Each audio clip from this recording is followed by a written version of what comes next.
Conspiração e assassinato disfarçados de estudo científico.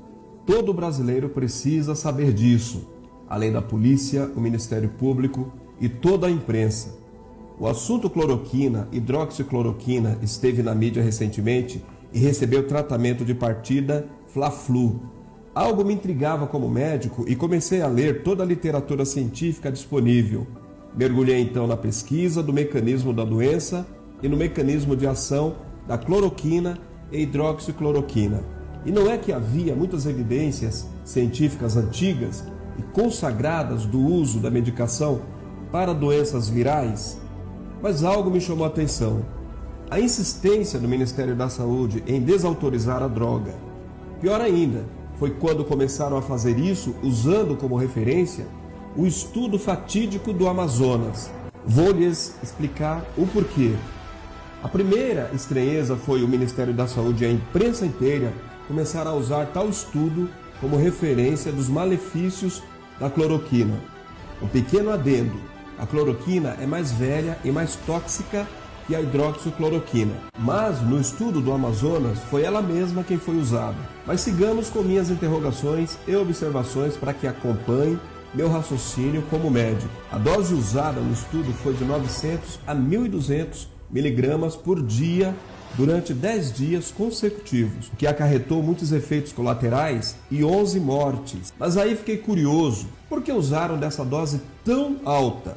Como o CONEP autorizou um estudo como esse com dose tão alta? Aí começam as grandes surpresas e constatações. Me acompanhe. Deixe-me explicar aos leigos. Quando usamos a cloroquina, por exemplo, para a malária, mesmo nas formas graves, o protocolo é de 4 comprimidos de 150 mg, 600 mg no total, nos 3 primeiros dias, e depois baixamos as doses. Nunca usamos uma dose tão alta e nem sustentada. O tratamento dura em geral 14 dias com doses que vão baixando de 300 mg a 150 mg nos próximos dias. Pois bem, fiquei intrigado com a loucura de um estudo com este desenho, autorizado pelo Conselho de Ética em Pesquisa, e li o artigo que fora publicado no dia 7 de abril deste ano.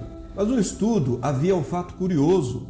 Qual não foi a minha surpresa ao constatar que o número do CONEP citado no estudo era inexistente. Dei print na tela. Pois bem, não fui eu quem percebeu isso, outros perceberam.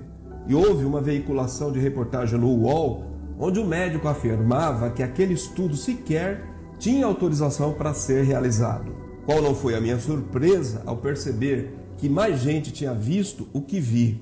Entretanto, comecei a ficar realmente intrigado quando soube quem havia entrado em contato com o UOL, como era citado na reportagem, e dizia que o número do CONEP existia sim, que aquilo era um engano.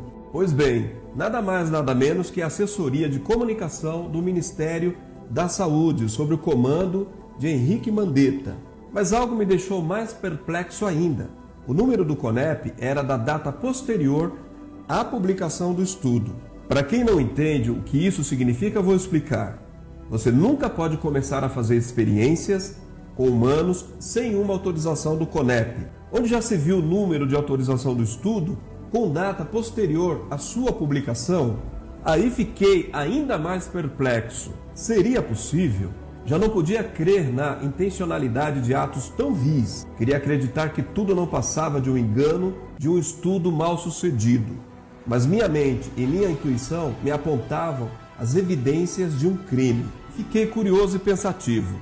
Se eu fosse o cientista do estudo, seria o primeiro a correr para me defender. Se eu fosse o CONEP, seria o primeiro a dizer: não houve autorização do órgão competente para esse assassinato, a não ser que... Mas espera aí, por que foi a assessoria de comunicação do Ministério da Saúde quem ligou para o UOL para dizer que havia sim um número no CONEP e acabou por oferecer a prova de uma tentativa de encobrir um absurdo desse? Alto lá! Quem é a assessoria de comunicação do Ministério da Saúde? Hugo Braga, conhecido militante do PCdoB. Inclusive, houve escândalo recente de sua renovação de contrato bilionário feita por Mandetta. Mas esperem aí, Quem eram os pesquisadores que assinavam o estudo? Marcos Vinícius Guimarães de Lacerda, médico e militante político da esquerda, ligado à Fiocruz. Os pesquisadores, idem. E para completar, adivinhem quem foi a cardiologista que colocou seu nome no estudo? Ludmila Ajar, médica de Caiado.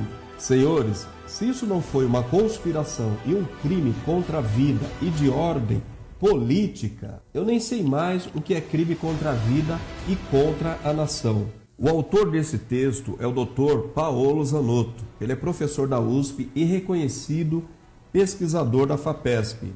Esse texto foi extraído da timeline do Dr. Paolo Zanotto e Lucília Coutinho.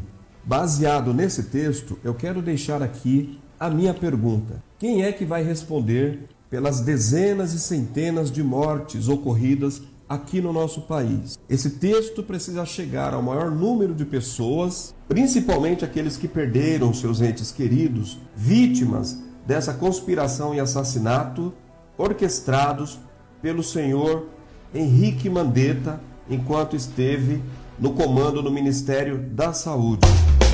Este foi mais um Informe Marcão News, sua agenda na web, a qualquer momento.